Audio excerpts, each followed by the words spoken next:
You are listening to the Effective Statistician Podcast, a weekly podcast with Alexander Schacht, myself, and Benjamin Pieske, designed to help you reach your potential, lead great science, and serve patients without becoming overwhelmed by work. Today I'm talking with Alun Bedding about leadership, what it means, how we build it, and how it will help us shape the future of statistics. So stay tuned, and now some music.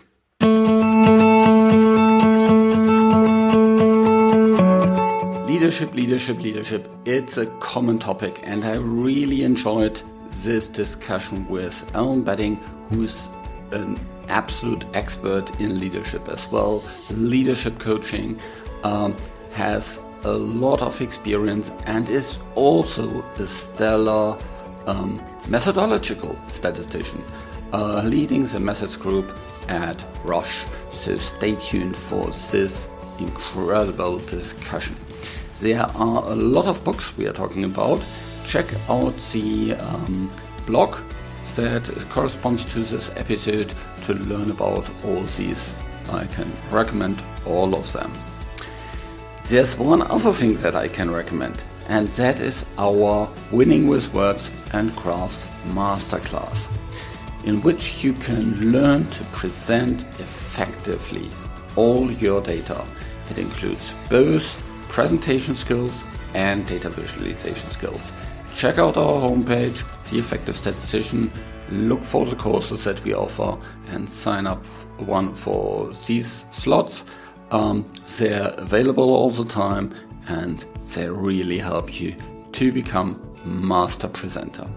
I'm producing this podcast in association with PSI, a community dedicated to leading and promoting the use of statistics within the healthcare industry for the benefit of patients. Join PSI today to further develop your statistical capabilities with access to the ever-growing video-on-demand content library, free registration to all PSI webinars, and much more. And by the way, this week is the last week that you can submit an abstract for the PSI conference. So check out the homepage. It's a really good opportunity to get yourself out there.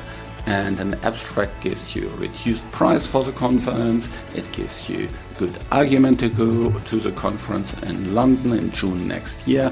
So check that out. Just head over to psiweb.org where you can find all the information.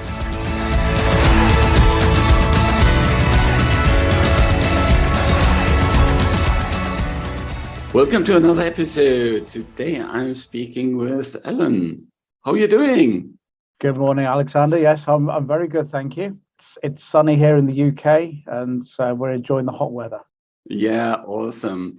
And today we are talking again about one of my favorite topics, which is leadership. And I know Alun is also really into this topic. For the who don't know you, maybe you can quickly give an intro of yourself and what got you interested in leadership as a statistician? Great question. Quick intro into myself. Yeah, I'm Alun Bedding. I am the global head of methods, collaborations, and outreach at Roche. Been in the industry for well over 30 years, and recently joined the PSI board of directors. Again, it's my third time on the PSI board of directors. So what got me interested in leadership? I became a leader. Wow, we're all leaders, and I'm going to talk a little bit about that anyway. But I became an official leader of people about 20 years ago. And to improve my craft as a leader, I thought, well, I'm going to do some reading. And I've done an awful lot of reading on leadership books. My philosophy is an interesting one, and we can talk about a little bit about that. But that's really what got me into leadership. I wanted to become a better leader. So I did the research, did the reflections on being a better leader. And by the way, I'm also quite nervous about this guy. I'm aware that the Effective Statistician runs a leadership course with yourself and Gary. So I'm a little bit nervous about how am I going to contradict what you're teaching in that. You know, there's usually quite a lot of learning from having a healthy debate about things. So even if we disagree, there will be surely some learning. So don't worry about this. I love the point that you learned a lot from books. I just recently talked with Gary about exactly this topic, that all leaders are readers, because there's so much knowledge and skills you can gain from books. Of course, also from other sources like observing others, getting formal training, like our leadership program, going to a half-day course or whatever. There's lots of opportunities. But books are just a really, really nice way to learn from outstanding people that you'll probably never have the opportunity to talk to directly. Absolutely. And actually, quite interestingly, there was a Harvard Business Review quite recently. You talk about training and books, and they talk about the 70% which you learn on the job. So 70%, the 20% which you learn from other people, and the 10% you learn on formal training. They're reinventing this and saying how we can bring these together. And what they're saying is what you learn in a course or from a books, you should then go and be experiential and try some of those things. But not only that, reflect on it. Reflect on it, not with yourself. And this is what I'm going to come to one of my second profession, which is coaching. Reflect on it with a professional coach. Do some deep introspection. What could I have done better? What could I have done differently? How did that work? Get that sort of feedback from all of those experiments that you're trying to do. So books are great. There's a lot of books out there on leadership. Some are better than others. The ones I find are really interesting are those written by the military. And we all think of the military as command and control. Actually, the military is more inspiring and trusting. And I want to talk a little bit about trust. And one of the great quotes from a military leader a few years ago, Rear Admiral Grace Hopper, who actually was a data scientist, but she said, you lead people, you manage things. And she qualifies that by saying, have you ever tried to manage soldiers into battle? And if you think about that, it doesn't make any sense whatsoever. And I love that quote. And I think that's a really important quote when people want to think, well, what is the difference between leadership and management? Yeah, there's actually, if you look back in history, it's leadership by objectives, leadership by setting goals was first invented on the military side, not on the business side. Yeah. I had an author of a book on this topic on my podcast a couple of years ago, and I'm just blanking on the name, which is a shame. But he talked about how the German army in the 19th century first started with that.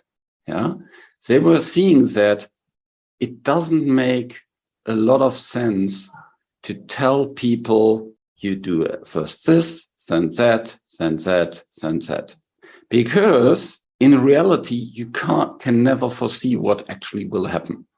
Yeah, you can't say, well, take this road, then turn left, take this road, then turn right, take this road. What happens if the road is blocked? You're stuck. Yeah, exactly. So it's much more effective to say you need to be at this location at this time with that material. And it's a good point as well, because if you instruct people about what to do, the old adage, you give a man a fish, you feed him for a day, teach him how to fish, you feed him for a lifetime. And that's all about learning. It's about learning. It's like you said, if you give people directions and the road is blocked, they need to learn, well, where do I go next? I've got a direction to go in, and that's very important. This is my vision. I want to be here. If the road's blocked there, then what else do I do? Well, I could go back. I could go a different route. I can maybe get out my car and walk there. Or there's various different aspects, but it's all about that process of learning. And you don't learn by somebody telling you exactly what to do.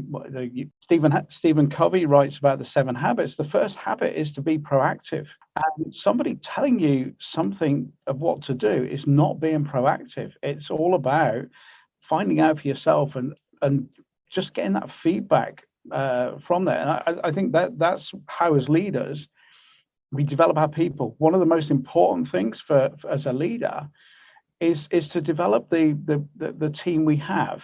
It's not necessarily to achieve the results. Yes, you've got to achieve the results, but if you have a team that trusts you and you trust them, then it moves the bar, and you achieve the results. You achieve the results without actually instructing people how to achieve the results. Yeah, I love that you mentioned the 7 habits. One of the other ones is always start with the end in mind.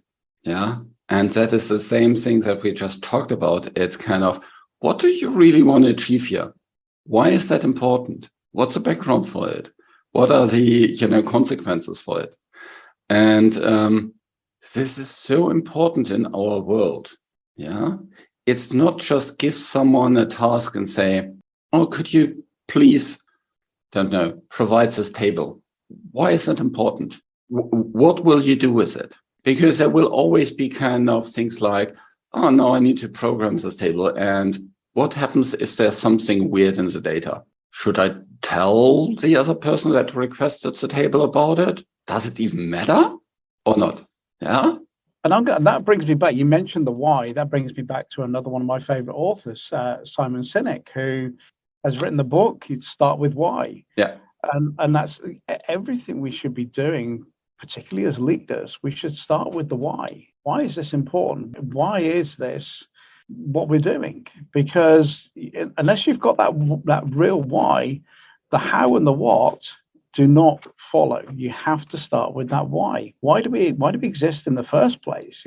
As a leader, why is my team here? And starting with that why, it's like you said, if you give somebody a task to, well, here's a table, where's that going? What's that going to contribute to? What's that important? And you're right, in what we do as statisticians is we should start with that why. We should often start with that why. Why are we doing it? It's that research question that when we look at a project or a study, we always say, well, why are we doing this? At the end of the study, what are you going to get out of that study? Start with the end demand. Why are we doing this study in the first place? Completely agree. And if you're not clear about that, ask for it. Yeah. I was once in a discussion where there was this, we need to derive this probability of success of this head-to-head study, comparing to active treatments, and there were these absurdly high success criteria. They were basically so high that, well, you will only run the study if you're 100% sure that it works. Yeah. So it was kind of, you only run the study when you actually don't need the study. and so I said, but where is this coming from? Why? Yeah. Why do we have these criteria? Yeah. Unfortunately, the statisticians I was working with said, oh, these were just given to us. Let's do our kind of Bayesian analysis and all these kind of different things. Yeah. And they spent, don't know how many weeks on simulating and doing all kind of different things. And I think it was just, wasted effort, wasted time, because we didn't even make the effort to go to the original people that asked for the study and set these criteria, to have a discussion about, what do you really want to achieve with it? Why are these criteria so, enormously high? Yeah. It comes down to, what is your scientific question? Yeah. What's the scientific question you're trying to answer here? And without that, you cannot design a trial, you cannot do the analysis, you can't do anything without that fundamental question. And we're all taught as statisticians to start with the hypothesis. That's exactly what we're doing when we formulate the question we're trying to answer. Yeah, it would maybe go even further than just the scientific question. I would also say, what's the commercial background to it? Yeah. So if we move forward with the development of this program, what's at stake here? The study, for example, was actually not so much for regulatory approval. That was more for post-regulatory approval work. And there, of course, what will you gain from that study if it's positive? What will you lose when it's not positive? And what does it actually mean, not positive? Yeah. Yeah. And again, we come back to the begin with the end in mind. Yeah. Begin everything with the end in mind. This podcast is called The Effective Statistician. You could maybe add the 7 habits of effective statisticians in there somewhere. Yeah, for sure. Let's go a little bit more fundamental and deeper on the leadership topic. What is leadership for you personally? It's a great question. And I talked about leading people. And I think everybody's a leader, by the way. Because if you take the old adage, you lead people, the one person that you've got to lead is yourself. Mm-hmm. So leadership to me, it's all about inspiring people and trusting and inspiring people. And we mentioned Stephen Covey, his son, Stephen M.R. Covey, has written a book called Trust and Inspire, which as leaders, that's what we should be doing. We should be trusting people and we should be inspiring people, not motivating, but inspiring them. Motivation implies, I'm going to tell you a better way of doing this, or I'm going to give you something, or I'm going to give you a stick that's going to motivate you more. So that to me is what a leader should be inspiring. You should have your team look up to a leader. There's several ways that we can do that. We as I mentioned, trust. The other way is evangelizing people, evangelizing your team. They do something brilliant. Tell people about it. Tell people about what's going on. You want to create that sense that they look to you and they say, oh, yeah, if I do something good, that person then rewards me. There's a flip side of this, and this is where some of the leaders fall down, is if things go wrong, as a leader, you should own those mistakes. You should be owning those mistakes. You should be taking the flak for any of those mistakes that happen. But if things good happen, pass it up and down, pass it up to the management, but also pass it up to the people down below. Praise people. It's one of those fundamental things that we should do as leaders. The other aspect of leader, and the former Navy SEAL Jocko Willink has written a great book called Leadership and Strategy. And it's one of the things he says there is leadership is all about creating relationships. Once you start creating those relationships with people, you start to trust people. The greater those relationships, the greater the circle of influence, the more you are as a leader, the more influential you are as a leader.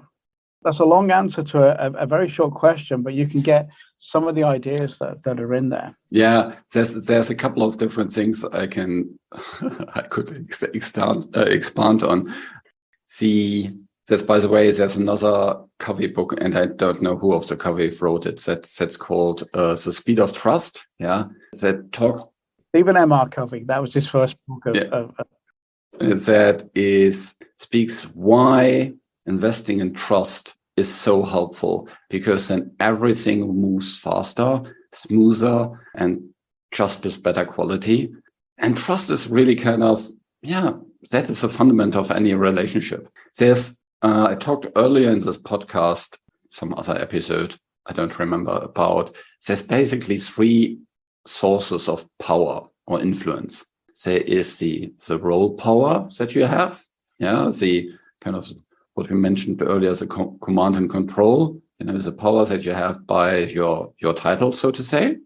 There is the expertise power, that people will do what you say because you have the expertise, which we, I think, as statisticians quite often use. And then there's a third part, this is a relationship power that you mentioned. And honestly, this is the one that you should use most of the time, because it is most effective, it strengthens relationships, and it really works. If you're an administrative leader, someone that leads because of a title as well, if you always go to the command and control, that's exhausting. And it's also doesn't ensure that you really get good quality. It only works with micromanagement and these kind of things. And it's not for you as a leader and not for your team kind of sustainable over a longer period? It is tiring. I've never been a micromanager, but I've worked for one or two micromanagers, and it's tiring. You feel like you're not trusted. Coming back to that word trust. Yes, I understand. I like the way you're putting it. It's interesting. The command and control is around trusting the power I have. It's the power I have is what's going to drive all these things. Actually, flip it round. The power is in the trust. So it's not the power that drives everything. The trust is what drives everything here. And I think as you become a less micromanaging and you start to trust people, you give them the task or you talk through the task, then get out of their way. They're the ones that know it best. You can set the boundaries and you can talk about the beginning, the end in mind again, but let them find the best way of doing it. Let them and leave them alone. And when they come to you, remove those barriers for them, to help them remove those barriers, but let them get on with their work. And to me, that's a really important thing. You have to have that trust in other people. Not only do trust is a combination. It's not just being trustworthy in yourself. It's also about trusting other people. So you can be trustworthy, but if you don't trust other people, you don't have trust. So you've got to trust people to get the job done.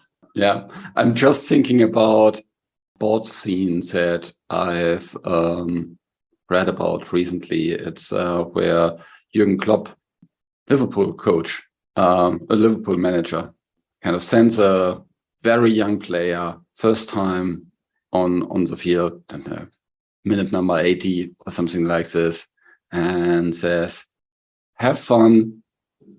If you don't succeed, it's my fault." Yeah. And of course he scores. Yeah, which is kind of the icing of the cake. Yeah. But this is what you can really do as in this case, kind of a administrative leader. Trust your people to do it right. And then, make it easy for them. And if they make mistakes, then ask them what they learned from that mistake. Don't admonish them for making a mistake. I can't remember who came up with the term, but fail is an acronym for first attempt in learning. And I've read that somewhere. I can't remember who it is, but if you think of it that way, a failure is not the end. It's, well, what did you learn from that? What did you learn? And I mentioned, we're learning. Everybody should be learning. We're always learning throughout our lives. Again, and there's other people that said the minute you stop learning, you're dead. Basically, you should be learning the rest of your life and continue that learning development. And football recently, we've had the England women's team win the European Championships, and they asked the coach there, Serena Wiegmann, "Well, what did you do?" And she said, "I just listened. I just talked. I just listened to them." And she's inspiring because she's let them get on with their job. She's not very shouty. She's just listening. And I suspect Jürgen Klopp can be quite shouty when he wants to be, but you don't get that sense that he's criticizing his players all the time. You get the sense he's inspiring his players. You now mentioned the word inspiring a couple of times. So, and I'm kind of can see, the listener kind of thinking like, you want me to be inspiring? How do I inspire others? I think it's about, again, I'm going to use the word evangelize, but if you're a leader, evangelize your team. Talk about some of the good things that are happening. Learn about the world that's around you. Learn about the statistics world, and just be a focus for them to listen to. Have a vision. Have a vision of where you want to go. Have a vision of where you feel statistics is going, and keep reflecting on that. Keep reflecting. Keep up to date with what's happening in the statistics world. I think that's how you be an inspiring leader. You don't be an inspiring leader by saying, "I'm going to motivate you. I'm going to motivate you." You be inspired, by coming out there and just being present, just being visible, just I'm going to use that word evangelize because I think it's a really important word to use and an important thing to do. It creates that community, even in a virtual hybrid sense, if you start evangelizing people, they feel part of that community, and people then feel inspired by you, and they feel inspired to reach out to you and say, well, can you give me some advice on this? Can you give me some advice on that? So it's all about what you do and how you show up. It's how you show up in the world. The leaders or managers that come into the office and they just sit in an office all day and don't talk to people, how inspiring are those compared to the leader that goes around the company and talks to everybody, within the company? I remember reading a book. This goes back to the 1990s. John Harvey Jones, when he was the chairman of ICI, he said I'd come in every morning and I'd say hello to everybody. And not only that, this shows a bit of the age. In his suit jacket, he used to have a list of people's credentials and people's partners and things like that. And it's knowing about people, but also just being visible and present for everybody. Yeah. I think the other thing about inspiring is helps them see the bigger picture. Yeah. What do you really want to accomplish here? Yeah. That talks to the vision. How do they help with the overall thing? What is their value that they contribute? What's in it for them? If they succeed here, what will they learn from? How are their next steps look like? How will they personally develop? That is so important. I think that is actually where in the end motivation comes from. Yeah. You don't motivate others by giving them more money or whatever. I think for me, motivation is a very intrinsic thing, but as a leader, you can help people find their motivation.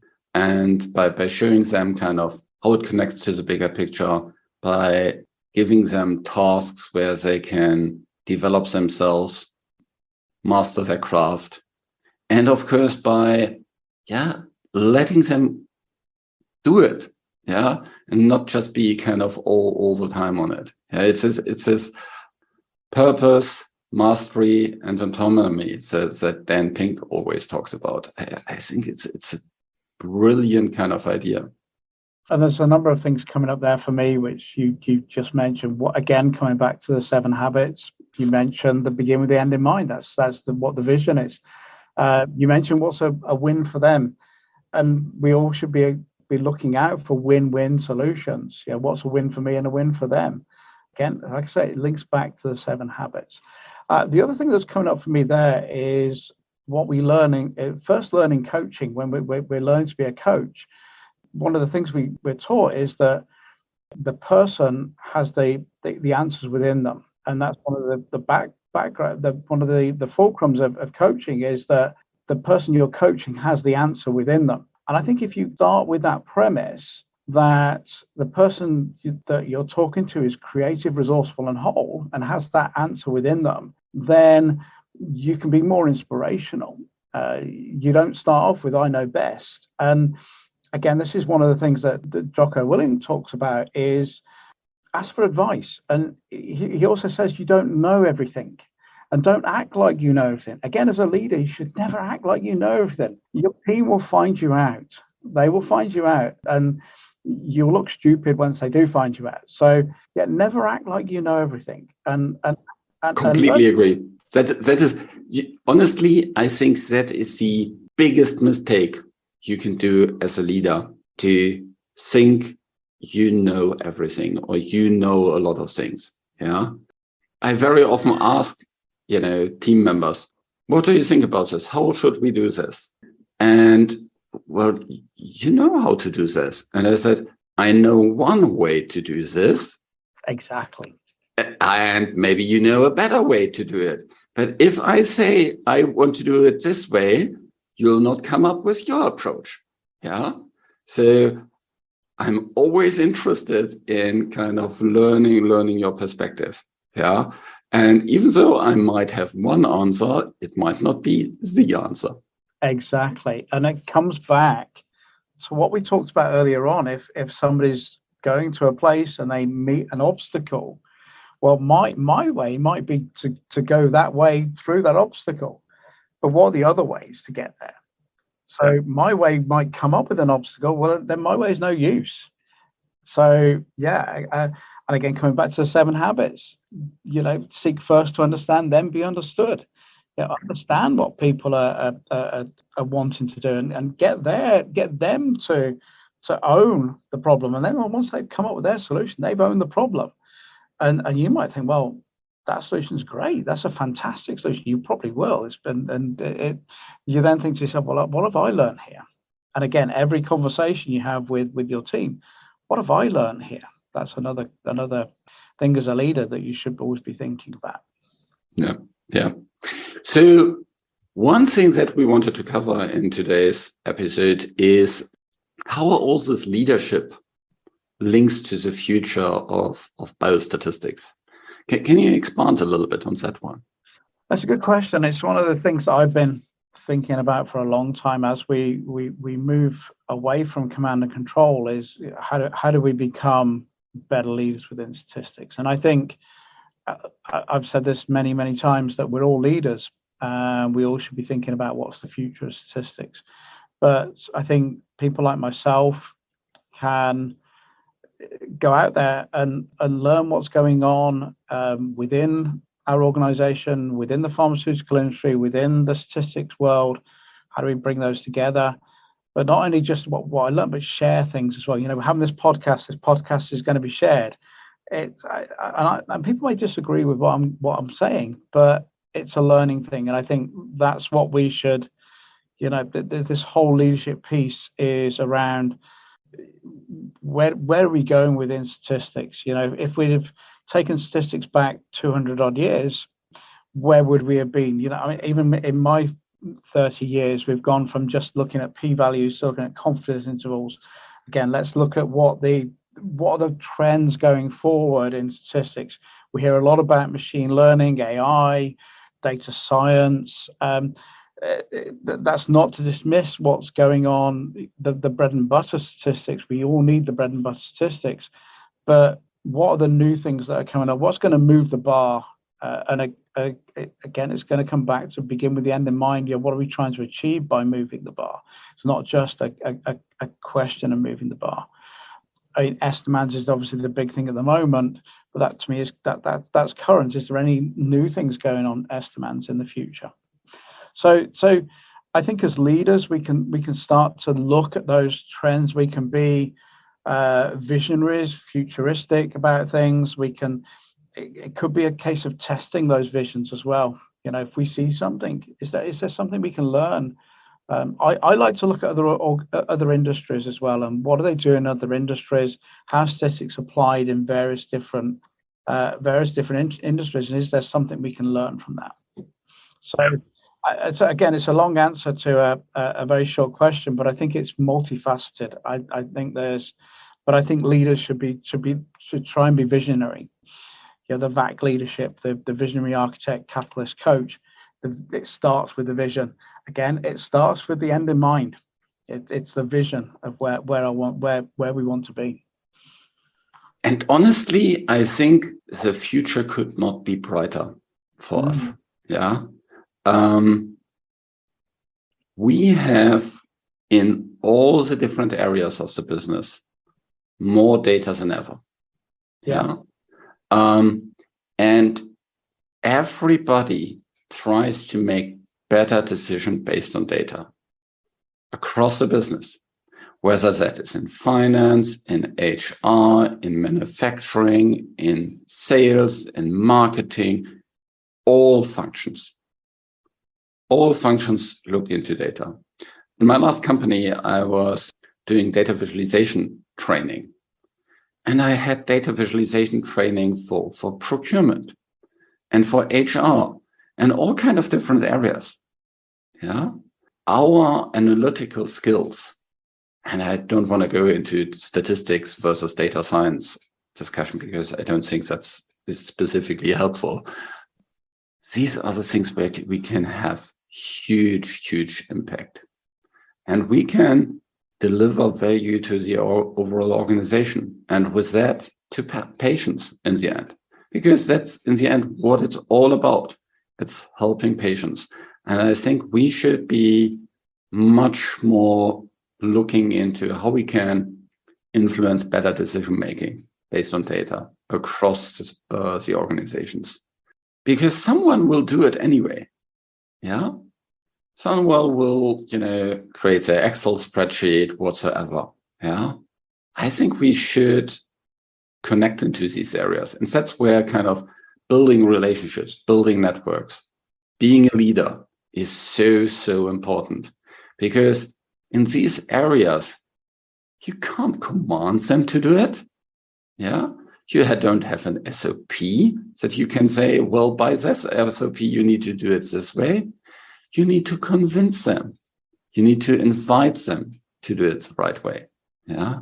You need to reach out to them. You need to be visible. Yeah. As you said, they even, many even don't know that there are statisticians out there in the company, because let's be clear, these companies are sometimes 100 times bigger than the stats organizations. Yeah. And so if they don't know you even exist, you'll never be called for help. And you mentioned decision making. That is a massive part of what we should be doing. And I recently spoke to the professional statistics of Nigeria on decision making in the pharmaceutical industry.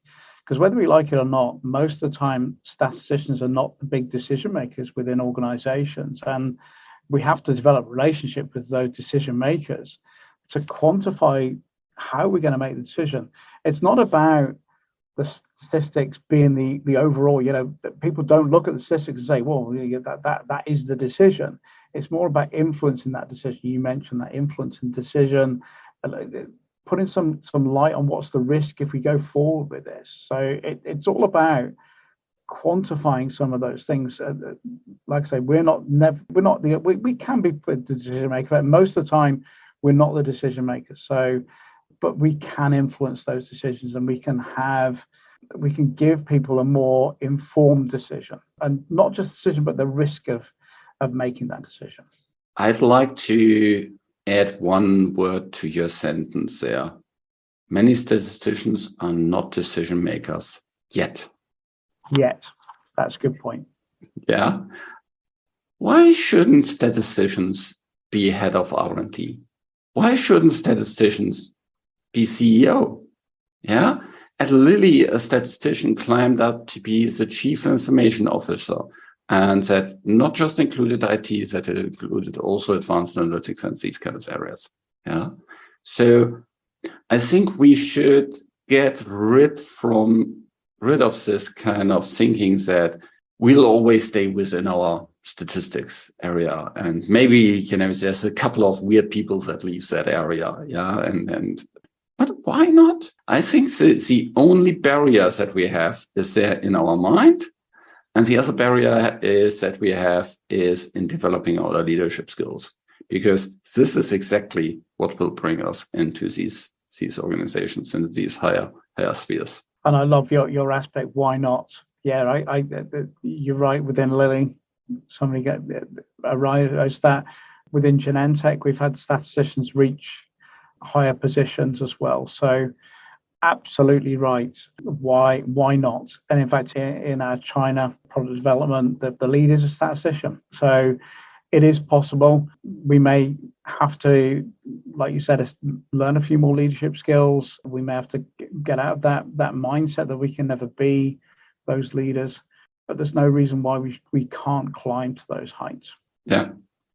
Thanks so much. That was an awesome discussion. It was actually a little bit longer than initially intended, but it was so, so cool. And I kind of have a feel like there's so many kind of ends we opened that we need to have some kind of follow-up discussion.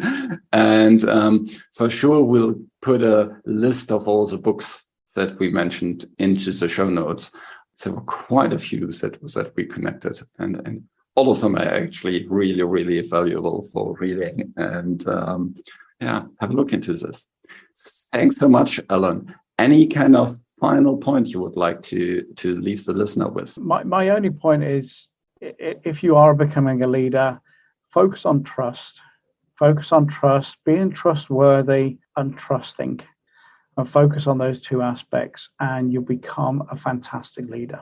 So thank you very much, Alexander, for the conversation. Enjoyed it immensely. This show was created in association with PSI, and think about submitting an abstract for next year's PSI conference. Thanks to Rain and her team at VVS who helped with the show in the background, and thank you for listening. Don't forget to check the Winning with Words and Graphs masterclass of the Effective Statistician. Reach your potential, read great science, and serve patients. Just be an effective statistician.